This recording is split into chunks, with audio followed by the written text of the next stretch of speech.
Havia, na parte mais discreta de uma pequena cidade do interior, um homem que ninguém realmente conhecia.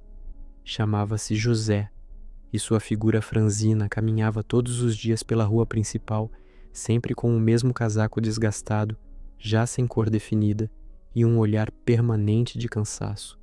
Para qualquer observador casual, José era apenas mais um sobrevivente da pobreza extrema, alguém que contava moedas, que remexia o lixo atrás de restos de comida e que recusava qualquer forma de conforto. Nada, absolutamente nada, indicava que aquele homem guardava um segredo que mudaria tudo após a sua morte. José tinha no banco a quantia irrisória de R$ 1.000, o suficiente para sobreviver um mês, talvez 2, se continuasse com seu estilo de vida miserável. Mas o que ninguém imaginava era que, por trás dessa aparência de escassez absoluta, José possuía uma fortuna que ultrapassava, somando tudo, R$ 4.600.000, uma riqueza silenciosa, oculta, como se fosse um tesouro enterrado em vida. Aos 68 anos, quando seu corpo já não tinha forças para sustentar tantos anos de descuido, José pesava apenas 42 quilos. A desnutrição consumia seus músculos, sua pele parecia esticada demais, e seus olhos, sempre fundos, eram a janela de uma existência construída em privação voluntária. No entanto, jamais reclamava. Parece até que sofria em silêncio por hábito. Seus vizinhos o descreviam como o coitado da rua de cima. Via-se José carregar sacolas de comida que encontrava descartadas, pães quase duros demais para mastigar, arroz empapado que alguém havia jogado fora, restos de verduras que já tinham passado do ponto. Sua casa, herdada dos pais, estava em ruínas. O teto gotejava sempre que chovia e ele simplesmente colocava baldes no chão e seguia sua rotina como se fosse normal viver assim.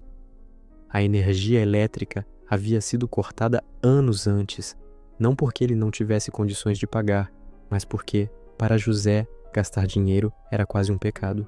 Uma geladeira velha permanecia no canto da cozinha, desligada há mais de uma década. Os poucos alimentos que tinha eram guardados em potes improvisados, sempre racionados com extremo rigor.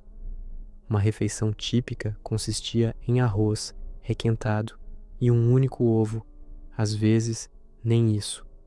Água filtrada, para ele, era luxo. Bebia apenas água da torneira. Qualquer forma simples de conforto era descartada como gasto desnecessário. A saúde de José também estava abandonada. Ele convivia com diabetes avançada, hipertensão e dores constantes, tudo sem qualquer acompanhamento médico. Medicamentos eram considerados perigosos porque custavam dinheiro. Ir ao dentista?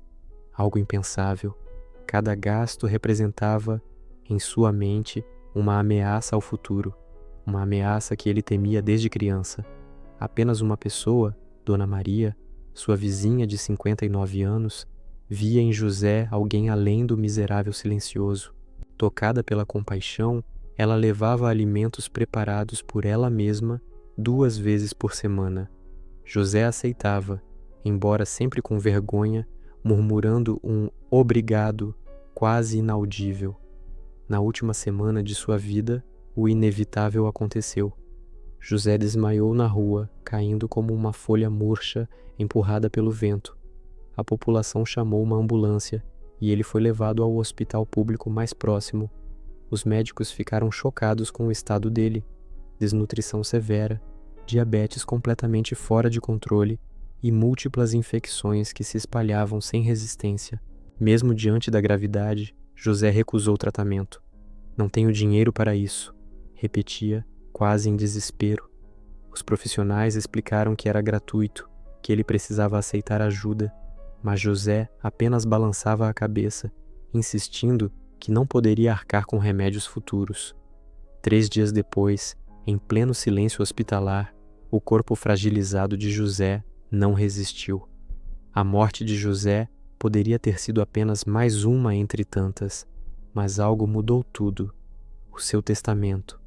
Quando o advogado responsável entrou em sua casa e abriu um cofre escondido atrás de uma prateleira antiga, encontrou uma pilha organizada de extratos bancários, títulos de investimento, papéis do governo, ações de empresas tradicionais e a escritura da própria casa.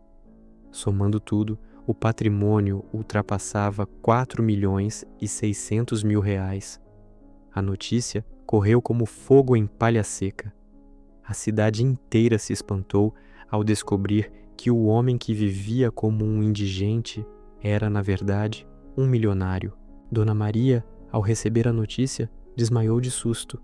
Quando recuperou os sentidos, só conseguia repetir: "Eu levei comida para um milionário. Ele passou fome com esse dinheiro todo?" A explicação para esse paradoxo só veio quando alguns de seus antigos colegas de trabalho se manifestaram. José havia sido contador durante 40 anos. Ganhava um salário simples, nada impressionante, mas tinha uma disciplina que poucos compreendiam. Desde seus 25 anos, seguia a mesma regra: gastar apenas 20% do que recebia e investir religiosamente os outros 80%. Ele nunca falhava. Enquanto os outros se permitiam pequenos prazeres, José fazia sua marmita e ia para casa a pé. Repetia esse padrão ano após ano. O resultado? O poder dos juros compostos transformou pequenas economias em uma fortuna impressionante. Mas se ele acumulou tanto, por que nunca usou nada disso para si? A resposta estava escondida na infância. José nasceu no sertão nordestino, numa região castigada pela seca. Cresceu vendo irmãos dividirem pedaços de pão e a mãe chorar escondida por não ter o que oferecer. O trauma mais profundo ocorreu quando ele tinha apenas 8 anos. Seu pai morreu de fome. Naquele dia, o menino José fez uma promessa que moldaria toda a sua existência: "Nunca mais vou passar fome." O problema é que essa promessa, que começou como proteção, transformou-se em prisão. A mente de José fixou-se na ideia de que o mundo era perigoso, de que qualquer gasto poderia levá-lo de volta à miséria.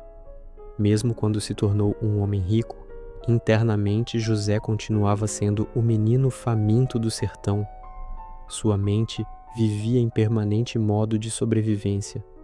Especialistas que analisaram o caso depois afirmaram que José provavelmente sofria da chamada síndrome da escassez financeira, um bloqueio psicológico em que a pessoa associa segurança apenas ao acúmulo extremo. Para quem sofre com isso, gastar dinheiro, mesmo em necessidades básicas, causa ansiedade e medo. José não era avarento, era prisioneiro de um trauma profundo que nunca teve ajuda para tratar.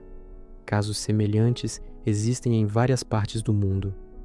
Há relatos de pessoas que morreram em condições miseráveis enquanto guardavam pequenas fortunas.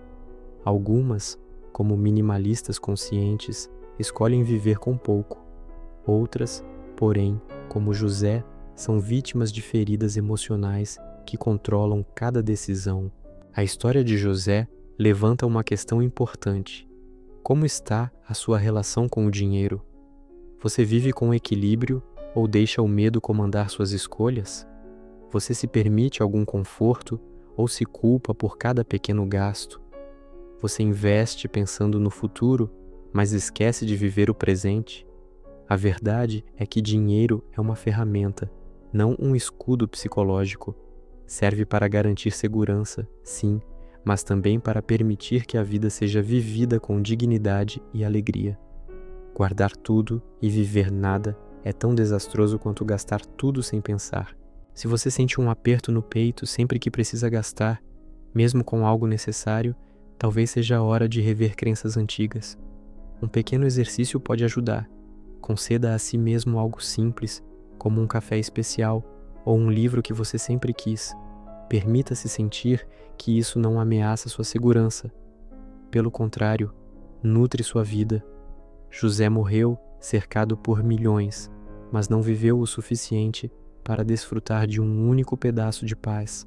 Sua fortuna, deixada para sobrinhos distantes, agora é usada por pessoas que jamais conheceram a profundidade de seu sofrimento. Ele acumulou riqueza durante toda a existência, mas não percebeu que a verdadeira riqueza está em viver sem medo. E é isso que sua história nos lembra. Não morra rico, viva rico. Economize, sim. Invista, claro, mas viva também. A vida não é uma planilha, é um caminho que exige coragem para ser aproveitado. Se esta reflexão tocou você, inscreva-se no canal Estropi, deixe seu like e compartilhe este vídeo. Que José não seja apenas uma história triste, mas um lembrete poderoso. Dinheiro é valioso, mas a vida é sagrada.